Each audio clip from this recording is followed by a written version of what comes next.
fuel system of the SR22 are normally aspirated. So first I want to point out what I call one of the few design flaws of this airplane, and that's the fuel cap. It's got 4 little crazy nubs on the cap, which allows us to put this cap in one of 4 orientations. I would contend that having the airflow lifting up the locking lever might be a bad situation where all of a sudden it goes flying off your airplane in flight. A lot of fuelers aren't trained, so just make sure when you're pre-flighting the airplane that your fuel cap is on to where the latch is backwards. Downwind. Now, remember the SR22, I don't care if it's a 22, a 22T, or the SR20, has 4 fuel tanks. The main tank, wet wing, is about here. Right. The collector tank, which holds enough fuel to ensure that if the airplane was flown in uncoordinated flight, that we have fuel flow, uninterrupted fuel flow to the airplane. So the collector tank sits right about here. Okay. Remember, you've got a sump point at the low part of the geometry for your main tank about here on the wing, a second sump point on the back side of the collector tank, and the sump point on the collector tank is red. The main tank is painted the same color as your wing. Now, this airplane is a clean wing. Your airplane has Ficky. Right. There's a forward sump, which is on the leading edge of your main gear, right about here. For Ficky fluid. That is the sump Ficky. Thou shalt not sump your Ficky tank. Let your AMP do it, because we have found more than one airplane that had TKS fluid in the fuel. That's really bad. At a minimum, they have to drain it and flush the tank multiple times to get that stuff out. All right. Is that placard, that sump underneath? It is. That's not placard? Not well. Look at it. So, hold on. Are you going to go? Yeah, I'll go look at it real quick. Yeah. Mike, go take a look. There it is right there. It says TKS drain. It does say TKS fluid drain right under here. Okay. Yeah, but the placards a lot of times get covered up in mud and it's gunk. not apparent. Watch your head for the vortex generator above you. Okay. It looks like a fuel sump, so that's the issue. Yeah, that's just going to be getting used to. So you have to get used to. Following your fuel, it's going from the collector tank to the fuel switch. Okay. Remember, the fuel switch is a 4-position switch. 2 offs. And the ability for left and right. Swapping between left and right, you do not have to lift up the red safety tab on the fuel switch. You only lift up the red safety tab to go to the off position, which you have an off position on the right hand side of the airplane and an off position on the left hand side of the airplane. Okay. Either one cuts fuel off at the bow. I got you.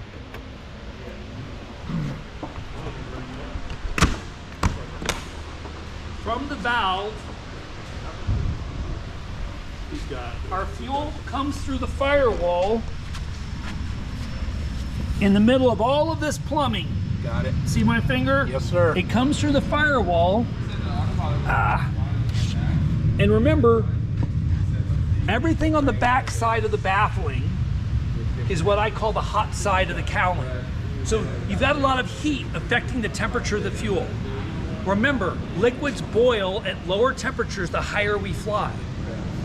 So the fuel comes through the firewall and it's flowing into the electric auxiliary fuel pump. The pump exists for 2 purposes: to prime the engine and for vapor suppression. From the electric fuel pump, there's a stainless steel line which flows from the pump to the gascolator, which is this little piece of apparatus. The gascolator, excuse me, is a water separating fuel filter. Okay. And then you see that there's a pipe coming down the bottom of it. When you sump the gascolator, that's where the fuel is being drawn from, and that's a place where you're going to get the particulate and or water if there's a place, because it represents the lowest geometry of the fuel system forward of the firewall. All right, so that's the main sump point that you really need to be looking at. You definitely want to give that a good sump first flight of the day, 4 to 5 seconds. Now, from the gascolator, right, large fuel line, and Anthony, you might want to come here. I'm just looking at the fuel sump here on the top. It goes from large fuel line, comes out of the gascolator, and it plugs into the back of the engine-driven fuel pump and fuel control. Okay. So the fuel control and the engine-driven pump are in one housing. Remember, this airplane has to have the engine-driven fuel pump to operate. The aux pump does not move enough fuel to power this engine. From the fuel control, it flows through the baffling, and we have to walk to the other side of the airplane. It comes through the baffling, and it plugs into, right, the fuel distribution manifold. Gotcha. And each one of these stainless steel tubes goes to a fuel injector. This is a fuel injector. Okay. Okay?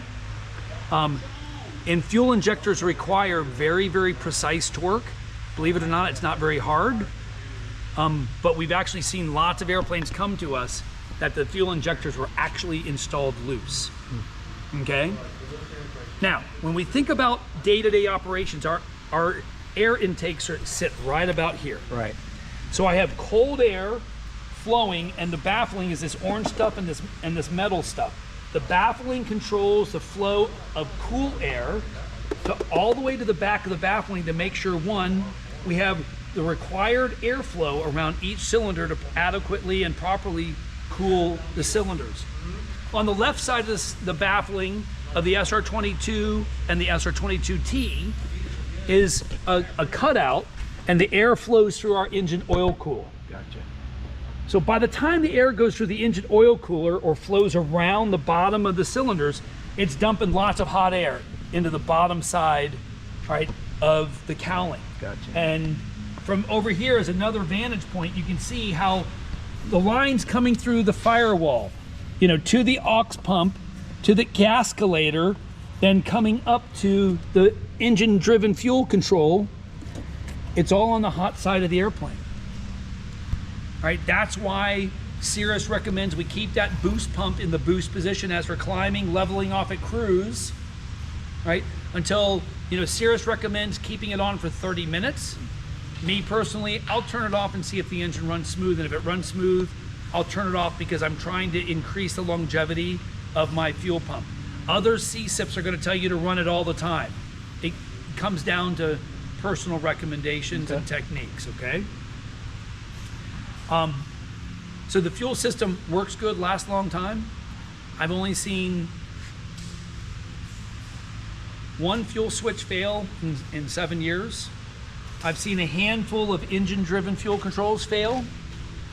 Other than that, the other weakness, we've seen failures of, you can't see it in this configuration, but there's a tiny little box in there that measures the fuel flow. And then the other thing that has failed is the manifold pressure sensor. And a lot of times the manifold pressure sensor, it comes down to a wiring issue initially, but those are the simple failure points of the fuel system. Okay. We talked about in academics about the hot start. Yes, sir. Right, we're going to teach you during the hot start. The whole goal is replacing the vapor that's in all of these lines, both the stainless steel ones here and the insulated ones on the hot side of the cowling. The goal is replace vapor with liquid. All right, moving forward. This propeller, right, because you're graduating from a fixed pitch propeller. All right, this is what we call an altitude engine or a constant speed propeller. And you think, you know, I love the fact that some engineers about 90 years ago figured out that if we can figure out a way to have the pitch of the blade changing while flying, we can make the blade more efficient. Right. In FAA publications, you see it talking about slippage.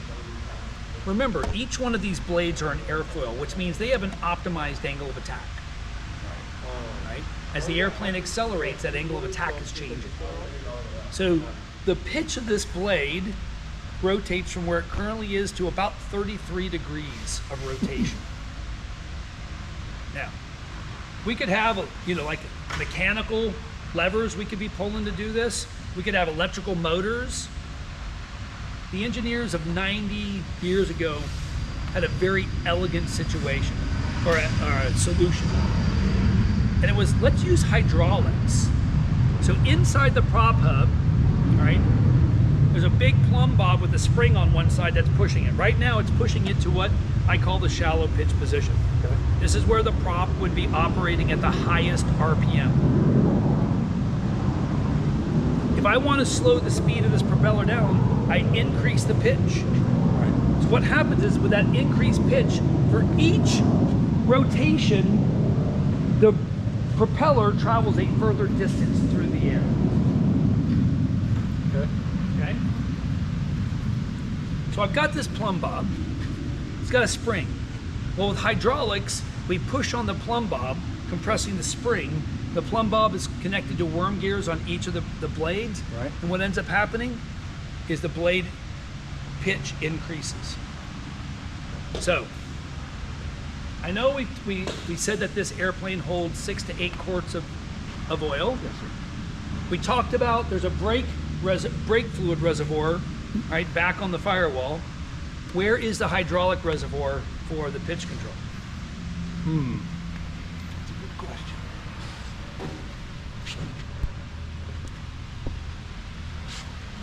It's a true question. There isn't one? Love it. The engineers of 90 years ago said, you know what, we've got a fluid down here, it's called oil. So engine oil, and we're going to have to work on our back. See this little gizmo right there? Yep. This is what we call our prop governor. Okay. Notice how there's a cable attached to it? Yes, sir. If we were in a Bonanza, we would have one lever in black connected to the throttle body, opening the valve that controls air. Right. We would have a second lever that was blue that was connected to this cable that controls the speed of the propeller. Okay. The third lever is the mixture, which is connected to the back of the engine fuel control. So the propeller governor is directly connected to the crank. It's measuring the RPM of the engine. And when you say, I want to be at 2,500 RPM, which is kind of like the sweet spot for cruise when you look at the performance tables in section 5, Okay. what this little thing is doing is it's measuring tiny changes of RPM. If the RPM is increasing, right, the prop governor opens up a valve, it ports more oil into the propeller hub, Okay. it pushes the plumb bob, and it slightly increases the pitch of the blade. If the blade is going slower, the opposite happens, and it shallows the pitch of the blade. Okay. So when I start to think about this engine, let's see, my fuel sump is on the bottom. Right. My engine oil cooler is on the back, and it's got a couple of hoses that are attached to it for engine oil pressure and engine temperature. Oil is circulating inside the engine for both lubrication and propeller control. Okay. In most cases with this airplane, if I have an oil leak, airflow is flowing through and it comes around these exhaust pipes. Yes, sir. Most likely oil is going down the belly of your airplane. There's a possibility of it coming over the windscreen, but it's probably not going to look like the World War II movies where they blew an oil line. Okay? If you have a lubricating system problem, the first warning that all these fancy, displays, because we've got all these messages that are in red, yellow, and white. Right. Red is a warning, yellow is a caution, white is an advisory. Right. With a potential loss of oil pressure, the first thing you're probably going to see is an RPM over limit warning. And it's flashing red because the prop governor is losing oil pressure. So there's no pressure against that plumb bob, so the spring is pushing the propeller to shallow pitch. Okay. The RPM is going to increase because the engine is still producing the same power as it was, right? And you think about the distraction of this red thing plus a chime going ding, ding, ding, ding, ding, ding, ding, right? Right. And your eyes and your brain goes RPM over limit. When the real problem is I'm losing oil. Okay. Okay. And it's all tied to them using oil as a hydraulic fluid in addition to a lubricating fluid. Gotcha. I love it. The creativity of 100 years ago in aviation. All right, let's see, other crazy things with your airplane. All right, so we are an IO 550N, 6-cylinder, horizontally opposed, air-cooled engine. Right. Okay. For fire, I need 4 things, right? Or actually, for fire, I need 3. For to have fire in an engine for a really long time, I need 4. Right. Right? Fuel, air, spark, and lubrication. So up on top, see these black little boxes? Yes, sir. These are your magnetos. Okay. So remember, think of this as a distributor that produces its own electricity. Each magneto has 6 sets of wires. The wires are attached, right, to spark plugs. So we've got 2 spark plugs per cylinder. Normal operations, we're running off of both mags. More spark, more efficient combustion. Right? Once this engine is running, if you lose your electrical system, is the engine going to quit? No, No. Why? because you're still burning fuel. But we're also, the Creating- magnetos creating are creating their own electricity. spark, right? Yep. We don't need the airplane electrical system to create our spark. Right. This technology has been around, I think, the 1890s we learned. Long time. It's been around for a long time. It hasn't changed much. Faraday's law. These bad boys, they require an inspection every 500 hours. Strongly recommend an overhaul every 500 hours. It's money well worth spent of not breaking down somewhere. All right. Lubricating system.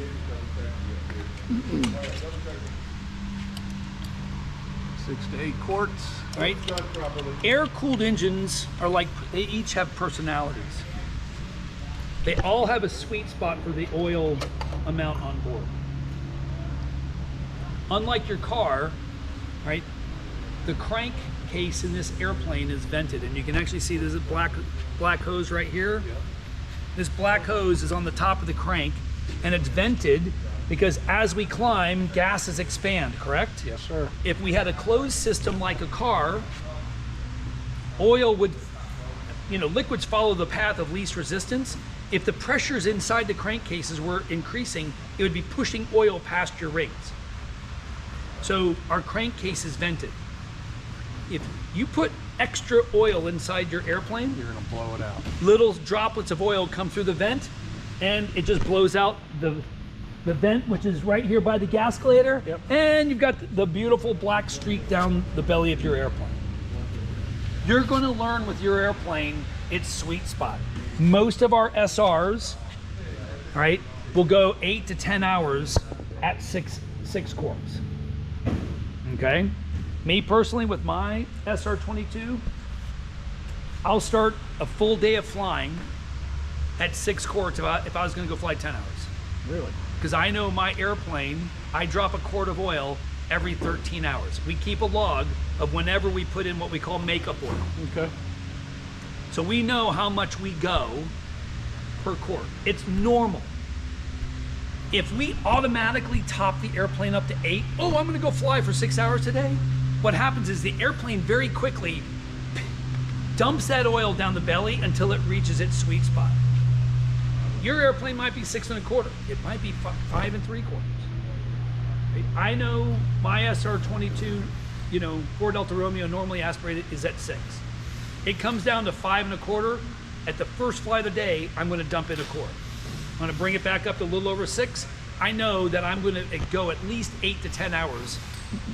And when you think about subsequent flights, you do not have to bring it back up to 6. I flew for 4 hours. I landed for lunch. And I'm going to keep flying for 4 more hours because I'm going to Colorado. It's going to be indicating below 6. You probably burned a little oil. Right. But believe it or not, the maintenance team here, when they're doing an annual and they actually let the airplane drain for 48 hours. Because the oil is all up in the crankcase. It takes time for it to drain back down. Do not needlessly add oil same day when you know you are good, unless you saw like a huge puddle underneath your airplane. Right. Okay. While we are sitting here, I do want to take a quick side segue. The AC system in the SR22. Yep. They did a pretty cool job using what were, from the automotive industry. Mm-hmm. So this is our compressor. High pressure, low pressure lines, right? Flow to the opposite side of the firewall and they go through the firewall. Right. About 1/3 of the weight is forward of the center of lift on the airplane. Okay. Another 1/3 of weight is sitting underneath the co-pilot seat. The last third goes to the back underneath the passengers. They're all connected with big long lines. They all have these gaskets. You will have to probably service your AC about every 2 years with Freon. That's kind of normal. Mm-hmm. But I want to point something out. It's hard to see. See how we've got a belt and it's to the drive pulley? Yep. The drive pulley for the air conditioning system is direct connected to the crankshaft. All right? There is a typical electric clutch on the compressor. Right. One of the highest failure items that we see here is this drive shaft, right? What happens is people shut their Cirrus down with the air conditioning compressor turned on. So the air conditioning is on, the compressor is engaged, and we all know that when an airplane propeller, when you're shutting it down, the propeller starts jerking a little bit. Right. Go look at the drive back there. When it's jerking a little bit, with the compressor engaged, it's putting needless stress on the drive shaft. I got you.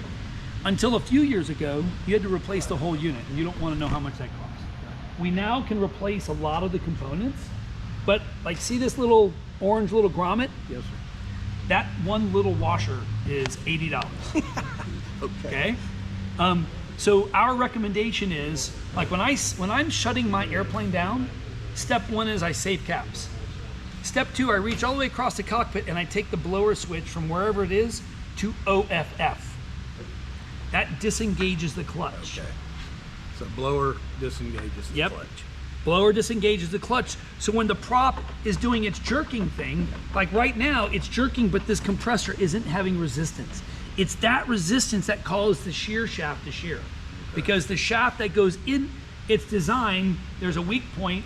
If there was a compressor, like if the compressor just completely locked up, the shaft going into the engine shears so we don't break the engine. Gotcha. So, good point. All right, the electrical system. Battery number one. Battery one. Battery two's in the back. Okay. That white squiggly chart with the electrical diagram we saw during academics is housed.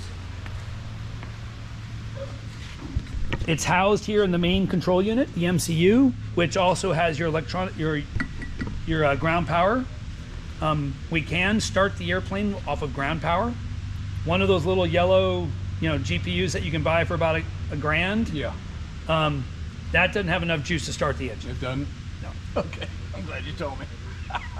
Legally, we cannot charge the batteries from this port. Now, there's nothing saying that you hook your ground power unit up and you turn on BAT 1 and 2 to do an avionics update, Right. or to practice pushing your buttons. Your batteries will be charging. Okay. Okay, but that is not the proper form of charging the battery. I got you. Now, remember, this airplane has redundancy in almost everything. Alternator 1, our gear driven, is this big beefy one that you can see during the pre-flight. Right. All right, this is 28 volts, 100 amps. It primarily powers the AC unit. Okay. Alternator 2, but we have to bend our back over and look up underneath. All right, the prop governor is alt number 2. That's the belt driven, all right, 28.75 volt alternator that produces 70 amps. This one. Now notice, during the pre-flight, when the cowling is on, have baffling that covers alt number 2. And if you got into your, your Cessna checklist where you had to check, the alternator belt, Yep. you can't see the belt. On a quick maintenance note, if your prop is ever pulled for whatever reason, drop the 40 bucks to put on a fresh belt. And we recommend make sure it's a certified belt, not an automotive belt. We've actually seen people put automotive ones on and it didn't fare well. No. Okay? And then last but not least, battery tubes in the back of the airplane to make sure survivability, that it, if there were a fire up front and the number 1 battery were to melt, Bat 2 is still working for us in the back. Gotcha. This is,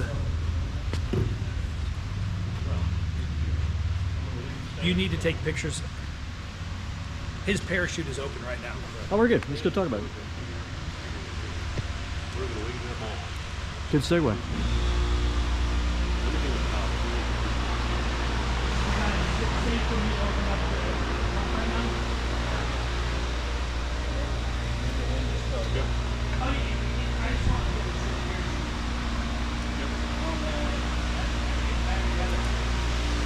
Oh, it is? Give Jim. Oh, okay. Got together. We'll film that one on the next annual. All right, sounds good. Okay.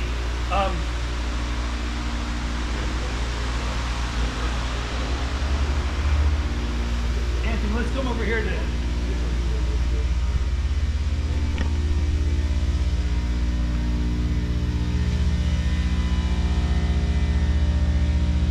So, Mike, we didn't talk about Vicky and TKS. Right. So your airplane is certified for flight into known icing. Every leading edge of an aerodynamic surface has these panels with tens of thousands of microscopic holes, right? So leading edges of the wings, leading edges of the horizontal stabilizer and elevator, all right, the leading edge of the part of the vertical stabilizer that ice would accrete on. Okay. Additionally, these little metal tubes squirt TKS Okay, on the prop. on the prop, and then centrifugal force covers the blade. Okay, cool. Last but not least, you've got 2 little squirters for the windscreen. So let's talk about this one first. Okay. I've never used it. You get more than enough blow off from the prop Sure. Yeah. to put TKS on your windscreen that I've never seen ice ever build up, right, on the windscreen. What is that fluid? Is it like a glycol? It is. Yeah. So this is a cool history of it. Before World War II, aviation was solving ice with boots, like the leading edge of the Vision Jet. Right. So they would use hot air coming off of the engines to inflate them. You get ice, it would inflate, it would break the ice, and then it would close, and the ice would accrete. Right. They realized that rubber boots did not fare well with bullets. So planning for battle damage, the Brits came up with TKS, that's the fluid, and the weeping wing concept. So you could have an armored wing with fluid running off of it and have a battle survivable airfoil flying in ice. So there's a tank on each side of the airplane. Right. There's a primary pump and a backup pump. And essentially, when you turn the switch on, you have 3 flow rates: normal, high, and max. And the pump turns on, and it starts pumping fluid through this panel. And when it gets to here, it starts weeping. Same thing with this panel. And it starts weeping. And the airflow pulls the TKS fluid across the airfoil, right, protecting your airplane from having ice, right, basically building up on the wing. Okay. So if you find yourself going into an icing situation, you need to make sure that you get it on before you're building ice. Now, if you're like, ice on the airplane, I would probably turn it on and at least go to high, get that stuff off quickly. Sure. Just realize you basically cut your flying time in half. Yeah. But the fluid is flowing across the airfoil, and it's preventing ice from building up on the wing. Now, there are membranes that we can't see on the back side of the panel that need to be exercised monthly. The cool news is that you don't own the hangar you're going to be keeping your airplane in. Right? So first off, when you run it, I recommend if you need to exercise it when you're going to go away for like 4 or 5 days. Take off, run it for about 10 minutes, watch the stuff flow over, turn it off, because when you're parked on some FBO ramp, what you're going to see is there's this thing called gravity. Yeah. And I'm pretty sure it's keeping our feet planted on the ground, because what happens is when you're not running, the gravity pulls the fluid, and you'll see a beautiful puddle right here. Okay. You'll see another puddle right there, and you'll see a puddle off the end of the off of each of the elevators. And this stuff is sticky, it's slippery. Okay? It makes a mess on the hangar floor. And when you bring your airplane back for its next annual, please don't exercise it on the way here. Okay, I won't.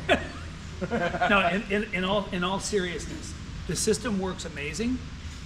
It is a great, each of us need to have our personal rule of when we're going to fly, because it's certified up to moderate of all forms of either lime, clear, or mixed icing. It does not work in freezing rain. I don't know of an airplane that is certified to fly in freezing rain. There's a couple of precepts that are really, really, really bad. Here's the kicker.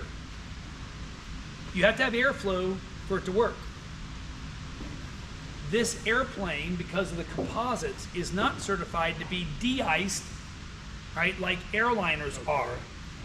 Because they use a high pressure heated fluid.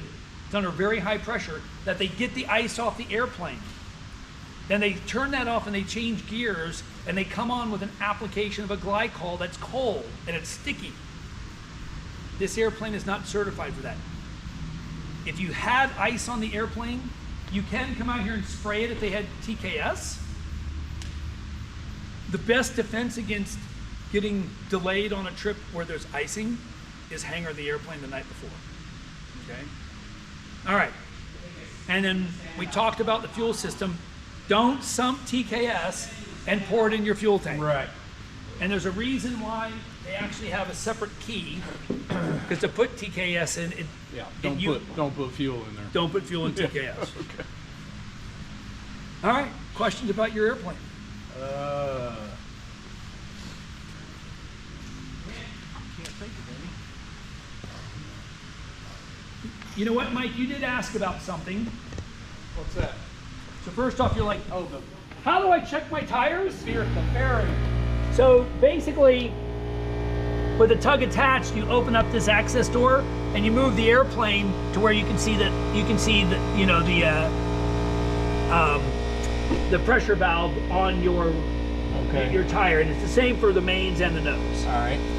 And then we didn't talk about it, but you get this when we start teaching pre-flight. I get it. Yep. It's upside down. The brake indicator. Yep. So this is the manual brake indication, and essentially it's best to learn what to look like or look at. And you notice how it's dark square around it, and like an orangish color in the middle. Yep. This is good. Oh, it is good. If it was charcoal or black, the little square, that's bad. Okay. So knowing what to look for, you don't have to necessarily get down on your hands and knees like we are right now on this clean hangar floor. You can actually see it from the opposite wing if you know what you're looking for. Watch yourself. There's a flap track above you. So just look at the opposite side. Yep. Okay. And while we're down here, laying on our bellies, some other little tidbit that I just realized. notice this sump on the collector. It's kind of got, it looks like it's got a screwdriver, a standard screwdriver, you know, notch in it. Yeah. And we're going to compare it to the other sump, which is just a push the little pin up. Right. That goes up to sump it. You can also go up and twist, and a quarter twist and lock it open. Oh, no. To drain it. Be careful when you're sumping that you don't twist your sump cup. Okay. I've seen someone twist it and fuel was pouring everywhere. Okay. And the TKS is right there, so Yeah. Yeah, TKS. And that's the little placard that I'm saying that a lot of times gets pulled off or covered up in muck. Okay. And this one works the same as that. You can twist it 90 degrees to drain out TKS if the TKS was contaminated. Okay. And don't buy too much TKS because it's got a shelf life. I'll check out the brake on the other side by zooming in from Or- this side. Check the brake. Or Mike.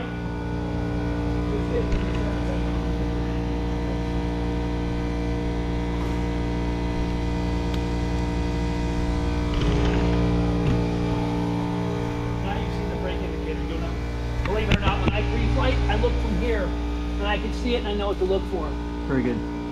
You just get a good angle of, I'm looking at right now at the right main. Yeah.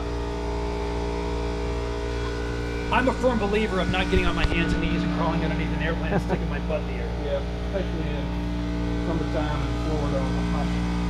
We're in. Yep. Okay. Cool. Wow, you got some good stuff. That was good stuff. Is there anything we didn't talk about? Parachute wasn't open, so we couldn't discuss that a whole lot. We'll do another different one that's out exterior inspection. We'll do a different one. While we're here, Talk loudly because you got the air compressor still going on. let's go over there. Less All right. noise. Yeah, sounds good.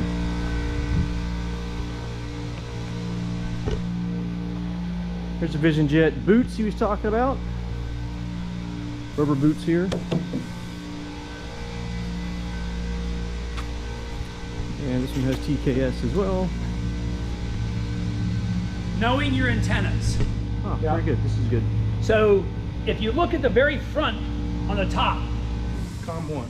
nope, No? there's this white little puck-shaped thing. It's kind of flat, only sits up about an inch. Okay. That's GPS antenna number 1. GPS flat on top right there. Moving aft, right, the napkin holder. Napkin holder. Yes, sir. That is Garmin Active Traffic. Garmin Active Traffic. Do I have that? Yes, you do. Okay. Aft of, all right, that first white whip, that is COM1. Okay. Behind COM1 is GPS number 2.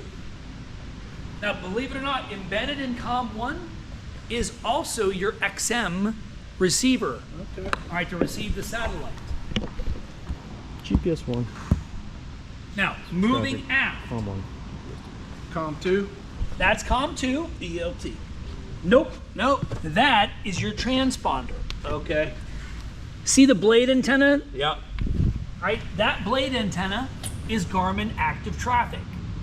There's Garmin Active Traffic on both the top of the airplane and the bottom of the airplane. Okay. Your ELT antenna is located inside the fuselage. Okay. Gotcha. All Cirrus aircraft, you know, for example, the ELT antenna on the Vision Jet is actually back in the boom. So you don't see the ELT antennas in these aircraft. Okay, cool. And then last but not least, the two white whip antennas at the top of the vertical stabilizer is your VOR localizer antennas. Okay. For NAV1 and NAV2. Gotcha. And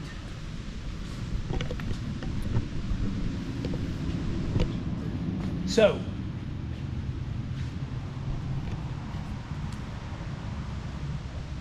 living in Panama City, right? High moisture, high humidity, acidic environment because of the salt. Layered in the composite is a wire mesh, which is part of the static electricity dissipation.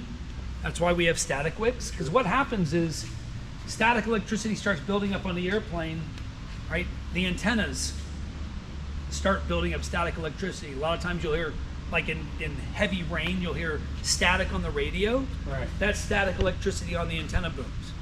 Not to mention, you know, fueling and spark and fire explosions, why we ground airplanes before we do self-serve. But realize, just because it's composite doesn't mean this airplane is immune to corrosion. Not to mention, Got aluminum too. good old aluminum. And if you start seeing little bubbles in the paint, Right. right, that's the aluminum, or you'll even see bubbles on the composite material.